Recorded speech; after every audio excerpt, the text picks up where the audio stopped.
थोड़ी देर में बात करते हैं ज़मान पार्क की सिचुएशन, इमरान खान इस सारी सूरत हाल पर क्या देख रहे हैं। मैं ब्रेक पर जाने से पहले अज़हर सदीक साहब, रात आज़म नज़ीर तारड़ साहब ने उमर अता बंदयाल साहब पर एक बड़ा शदीद इल्ज़ाम लगा दिया और जो जूनियर जजेस को जो मूव किया गया था ऊपर सुप्रीम कोर्ट में, कहा कि ये जनरल बाजवा के कहने पर हमने वोट दिया क्योंकि ये चीफ़ जस्टिस के नॉमिनी थे। जो मैं समझता हूँ ये जो दो जज थे, ये तो जो हाई कोर्ट्स के चीफ़ जस्टिस हैं उनकी रिकमेंडेशन पर आए थे। आप क्या कहते हैं? बहुत शुक्रिया समी साहब, बड़ा दुख और अफसोस हुआ कि आपने फिर कॉम्प्रोमाइज हो गया ना जी, अगर ये लफ्ज इस्तेमाल किए उन्होंने। और वजह क्या है कि ये भी जो सीनियरिटी वाला जो मसला है ना, ये भी इन्हीं लोगों का बनाया हुआ है, एक खास ग्रुप का।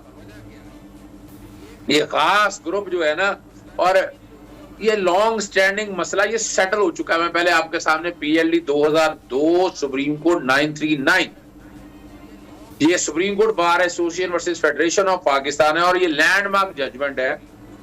और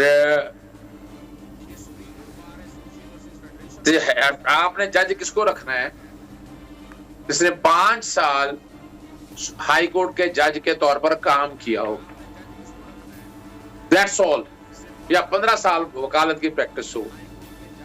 कहीं भी सीनियरिटी का, ये मैं चैलेंज कर रहा हूं, कहीं भी सीनियरिटी का प्रिंसिपल नहीं है।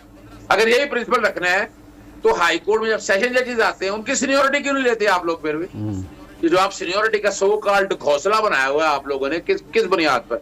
ये जजमेंट है, यहाँ लफ्ज ही कोई नहीं है, मोस्ट सीनियर का लफ्ज इस्तेमाल ही नहीं हुआ है। यानी या तो हो ना कि आपने आर्टिकल 177 को सामने रखते हुए आप कहें आपने या जैसे 193 आर्टिकल है, हाईकोर्ट का जज बनना है तो हाईकोर्ट के जज के बनने के लिए 10 साल आपकी वकालत होनी चाहिए और 45 साल आपकी उम्र होनी चाहिए। ये वो रिक्वायरमेंट है जो आईने पाकिस्तान ने रखी है। यानी हम अब ये बैठकर जनाब जूनियर जज, सीनियर जज, भाई बड़ी सीधी सी बात है, आपने 177 के साथ जब सुप्रीम कोर्ट का जज बनाना है ना, वो लिखा हुआ है, a person shall not be appointed a judge of the Supreme Court, he is a citizen of Pakistan, has for a period of not less than 5 years being a judge of, that's all।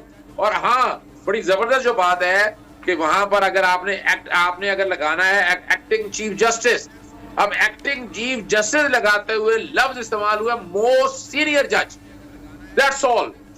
यानी ये तो आईनी position आपके सामने, judgement मैंने आपके सामने सारी बता दी है। ये जो एक आ गया, और दूसरा जहां तक है हाईकोर्ट के जज साहब जब लेके जाते हैं तो मुशावरत होती है। मेरा सवाल ये आपने बिल्कुल वाज़ेह कर दी। मेरा सवाल ये है कि ये जो इस वक्त टारगेट हमें उमर अता बंदयाल साहब लग रहे हैं, ये जो आज़म नज़ीर तारड़ साहब ने गुफ्तगू, इन हालात में तो अटार्नी जनरल साहब की 100 मुलाकातें भी हो जाएं चीफ जस्टिस साहब से तो वो कोई फ्रूटफुल नहीं हो सकती, इसलिए कि ये जो सारे का सारा मलबा ये डालने की कोशिश कर रहे हैं चीफ जस्टिस साहब पर, तो ये अच्छाई की या सूरत हाल बेहतर होने की तो मुझे इस तनाजुर में कोई शक्ल नज़र नहीं आती। समी साहब देखिए, बात को समझना है।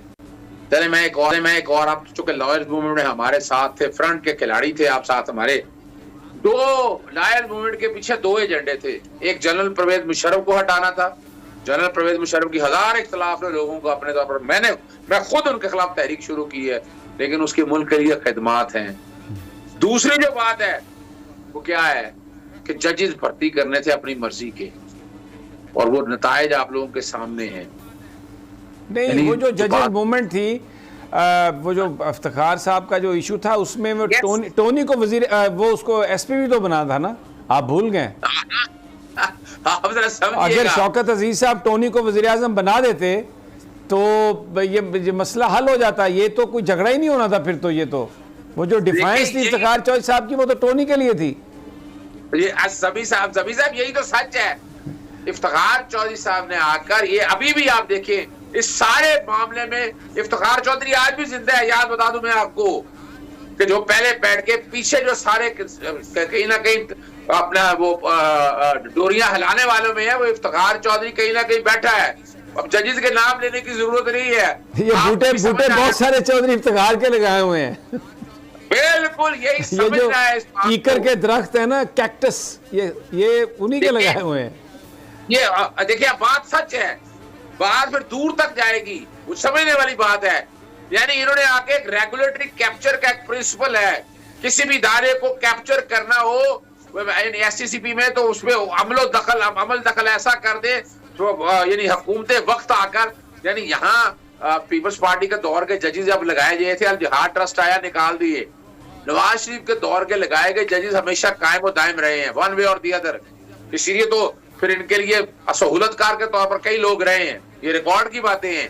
हुदैबिया 1 का जो केस है वो अगर जजमेंट पढ़ के देखे तो आपको बहुत पता लगेगा। फिर अपील फाइल नहीं की गई, इन अभी देखें आप, अभी आप देखिएगा कि इस्लामाबाद हाईकोर्ट ने बरी कर दिया, चले कर दिया बरी, अपील क्यों नहीं फाइल की? मनी ट्रेल आज तक सामने नहीं है, ये रिकॉर्ड के ऊपर चीजें मौजूद हैं। और फिर किस तरह बचाया जाता है वो आप लोगों को सबको अंदाजा है इस बात का। तो ये अब पहली दफा ऐसा हो रहा है कि यहाँ इस मुल्क में जुडिशरी, जो इस वक्त जुडिशरी जो सुप्रीम कोर्ट के जजेस ये सारे इकट्ठे हैं, उन्हें किसी की जात का कोई ताल्लुक नहीं है। उन्हें क्या फायदा मिलना है? वो तो आईने पाकिस्तान 1973 के लिए। अच्छा, मैं आपको एक आज की जो मेरी कन्वर्सेशन है वो सुना के आगे मूव करते हैं। अनवर मंसूर साहब में मेरी उनसे मुलाकात हुई, उन्होंने मुझे बताया कि अभी मैं फंडिंग केस वहाँ से आया हूँ इलेक्शन कमीशन से, तो उन्होंने एक हाई कोर्ट के डिसीजन का हवाला दिया। तो उस पर इलेक्शन कमिश्नर ने कहा कि हाई कोर्ट का हमने अपनी समझ के मुताबिक सही फैसला दिया है, तो ये हाई कोर्ट का फैसला हम नहीं मानते। उन्होंने कहा और अगर करनी है तो जाएं, आप जाके अपील कर लें, 6, 7, 8 साल वहाँ पे लगे रहें, अपील करते रहें। जिस पर अनवर मंसूर साहब ने याद दिलाया कि बेसिकली हाई कोर्ट का आपके जो फैसला था उसके ऊपर ये फैसला आया, और उसमें अगर आप नहीं मानते थे तो आपको हाई कोर्ट के फैसले के खिलाफ अपील आप दायर कर देते। तो चीफ इलेक्शन कमिश्नर साहब ने कहा कि हम नहीं समझते, हमें कोई ज़रूरत नहीं है कि हम अपील दायर करें हाई कोर्ट के फैसले के खिलाफ, हमारा फैसला जो था हमने दे दिया है, बस अब यही सही है। ये बात ऑलरेडी होने लग गई है जो सुप्रीम कोर्ट के साथ इन्होंने किया है वफाकी हुकूमत ने और स्टेट बैंक ने और वजारत फाइनेंस ने और इलेक्शन कमीशन ने। ये आज मुझे अनवर मंसूर साहब ने बताया और वो बड़े अफसुर्दा थे, बड़ा मैं I could see on his face कि वो कह रहे थे कि मैंने अपनी ज़िंदगी में नहीं देखा ऐसा। तो ये बेतौकीरी जो हुई है, मैं इसके बारे में मुझे बताइए कि इसका रिपेयर कैसे हो सकता है, कैसे? हम सब शर्मिंदा इस हवाले से। हमने राउंड टेबल कॉन्फ्रेंस अगर की तो मकसद क्या था? इन अदालतों के साथ खड़े होने वाली बात थी। और याद रखिएगा बुगला की मेजोरिटी तादाद से साथ खड़ी है।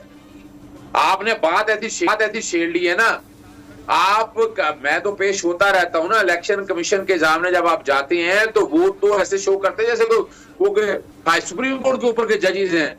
ये जो अब नॉर्मल जो पोजीशन है ना उनके हवाले से ये फिरौनियत का एक एलिमेंट किसी ना किसी तरह से कहीं ना कहीं तो नजर तो आता है ना, क्या कोई करे या ना करे वो एक अलग बात है। लेकिन आप सिर्फ यहाँ देख लें कि इलेक्शन कमीशन ने हाई कोर्ट के फैसले से, सुप्रीम कोर्ट के फैसले से सारे उठाकर, यानी ये जनवरी से जंग चल रही है और हम आज अप्रैल एंड पे पहुंच चुके हैं। लाहौर हाई कोर्ट का सिंगल जज का फैसला डिवीजन बेंच पे गया, फिर सिंगल जज का फैसला, फिर उसके अलावा कंटेम्प्ट फाइल हुई, फिर इन्होंने आज तक क्या आप अंदाजा लगाएं, बड़ी मजेदार बात बताऊं आपको। अच्छा, इन्होंने